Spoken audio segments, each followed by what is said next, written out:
नाजरीन कुरान इन्फो में खुश आमदीद। इस प्लेटफॉर्म पर आपको कुरान से मुताल्लिक बुनियादी मालूमात से आगाह किया जाएगा जिनका जानना आम नाजरीन के लिए निहायत ज़रूरी है। चुनांचे आज का मौजू है कुरान के पारे, सूरतें, आयात और रुकू। जैसा कि अब जानते हैं कुरान पाक में 30 पारे, 114 सूरतें, 6236 आयात और 540 रुकू हैं। कुछ नाजरीन के जहन में ये ख्याल आ रहा होगा कि कुरान में तो 6666 आयात और 540 रुकू हैं, तो नाजरीन ऐसा नहीं है। आयात और रुकू की तादाद मालूम करना कुछ मुश्किल नहीं है। यानी हर सूरत के शुरू में इसका नाम, दाएं जानिब आयात की तादाद और बाएं जानिब इसके रुकू की तादाद दर्ज होती है। इस तरह तमाम सूरतों की आयात और रुकू को जमा करके कुरान की कल आयात और रुकू की तादाद मालूम की जा सकती है। नाजरीन कुरान की सूरतों में मुख्तलिफ अलामात पाई जाती हैं जिनका जानना निहायत ज़रूरी है।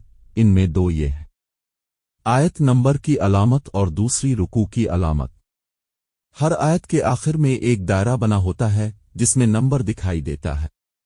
ये दायरा एक आयत को जाहिर करता है।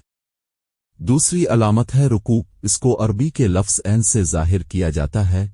ऐन के ऊपर, नीचे और दरमियान में जो नंबर होते हैं उनका क्या मतलब होता है।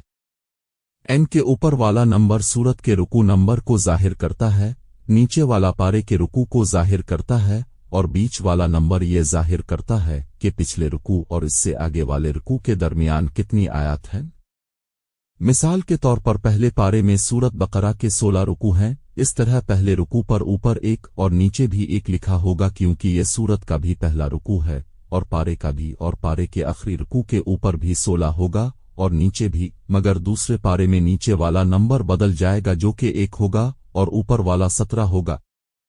इसी तरह बीच वाले नंबर से मालूम किया जा सकता है कि दो रुकू के दरमियान कितनी आयत हैं। मिसाल के तौर पर सूरत बकरा के पहले रुकू के दरमियान 7 लिखा है, यानी पहले रुकू में 7 आयत हैं। इसी तरह बाकी दो रुकू के दरमियान कितनी आयत हैं ये बाआसानी मालूम किया जा सकता है।